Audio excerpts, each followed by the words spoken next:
makaro ya kitoko anti-dérapant. On est à la propre et na pembeni ndeto kubongisa. Na kutika pinote. Baatu basala kana bangoe. Kote ala mutasala. Kimakiso iye. Mwana mutu mateka ina nini? Kala mutu asala. Wayatala kama kambo zoko lega na pembeni ya. Asa okipi. Yangono muna kama travailler balinga polémique. Yakene ke musala. Oye bakene ke musala te batele makana kwena bakate. Tongo ayewa na mapoko na poshi. Ingene wa mamba zonga mazongi mwana na stade ne. Na kosi batata na mama. Nawa kende ke na musala tanga. Azana musala na ye.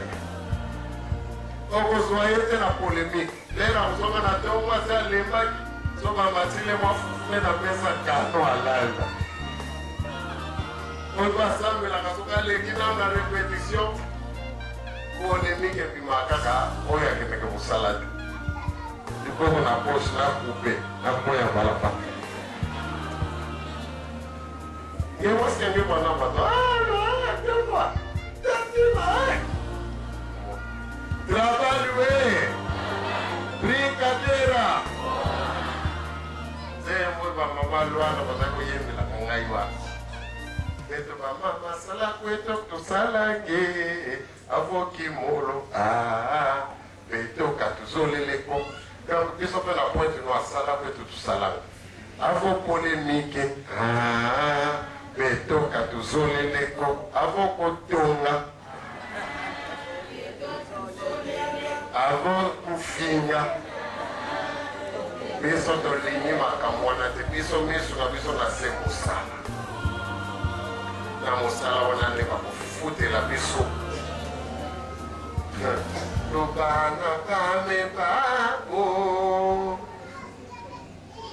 ono yinzambi ya nzolwa ikulutani nanga Movida sazo vavanta Tatu ivangwa kiame Kalendi salu sundako Salulu salanga Kikina kilutanina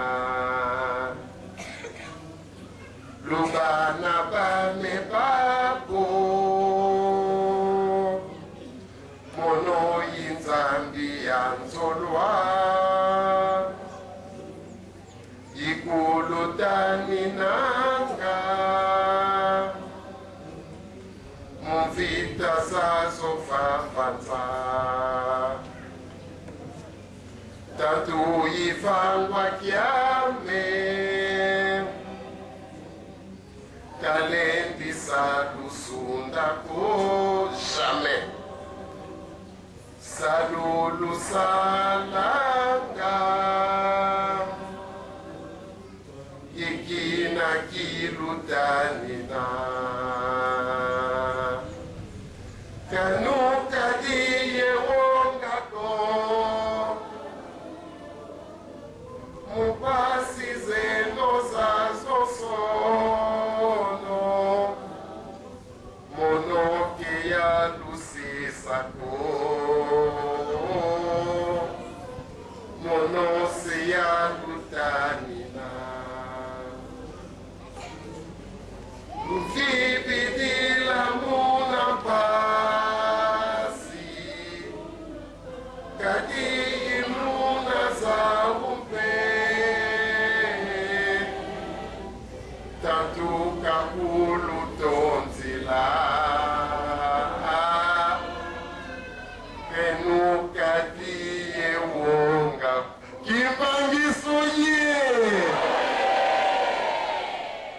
Oye makaka nzemwane zalili te moko ya kusakana te Nzambe azali ko rasire biso Otali ayebi na ye pasi na biso Kasi tozala pasi na pasi wana Pasi kutane muyini azuila kabiso moyina hivi keso litokomi na mpasi tokomi ko yima aye me salu lusalanga ikina kilutani totia mesu na biso na seto na liko sala oyo lukumu tozoko pesa ndame na biso ya mweza liko bate la biso na kumbata ta mwana pilmo santo amen.